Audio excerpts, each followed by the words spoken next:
बिस्मिल्लाहिर्रहमानिर्रहीम। अस्सलाम वालेकुम दोस्तों, मैं हूं अनवार अहमद। आप देख रहे हैं अल्लादीन। दोस्तों, इस वीडियो के अंदर हम आपको सरदार औलिया गौसे पाक रहमतुल्लाहि ताला अलैहि के फ़ज़ाइल बताएंगे और आपकी आलीशान करामात के बारे में बताएंगे। दोस्तों, वीडियो को पूरा और आखिर तक ज़रूर देखना और इस वीडियो को दिल से लाइक ज़रूर करना और इस वीडियो को अपने अजीज़ों के साथ ज़रूर शेयर करें।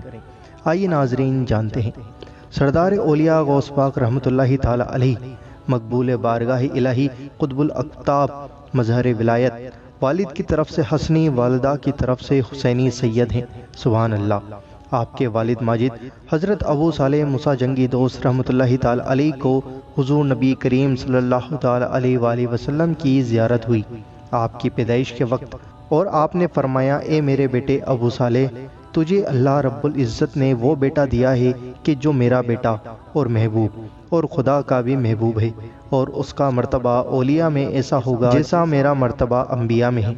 जब बगदाद शरीफ में आप रहमतुल्लाहि ताला अलैहि की पैदाइश हुई, सबके सब लड़के पैदा हुए जिनकी तादाद 1100 थी। वो सब औलियाए कामिलीन हुए। सुभान अल्लाह। दोस्तों, यह देखिए गौस पाक रहमतुल्लाहि ताला अलैहि की बरकत कि आपके पैदा होने के वक्त 1100 बच्चे और पैदा हुए और सभी अल्लाह वाले हुए। दोस्तों, कितनी बड़ी शान है आपकी। आपने तमाम रमज़ान सहरी से लेकर इफ्तार तक अपनी वालिदा माजिदा का दूध नहीं पिया। आपकी विलादत के वक्त आपकी वालिदा माजिदा की उम्र 60 साल की थी। इस उम्र में आपकी पैदाइश भी एक बेहतरीन करामात है और आप बहुत बड़े अल्लाह वाले हैं।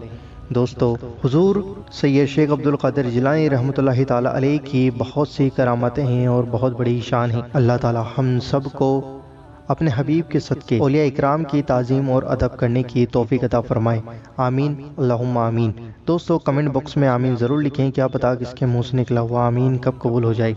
इस वीडियो को दिल से लाइक ज़रूर करना और इस वीडियो को अपने अजीज़ों के साथ ज़रूर शेयर करें और आपके अपने चैनल अल्लादीन को ज़रूर सब्सक्राइब करें और बेल आइकन ज़रूर दबाएँ आने वाली तमाम वीडियोज़ का नोटिफिकेशन पाने के लिए।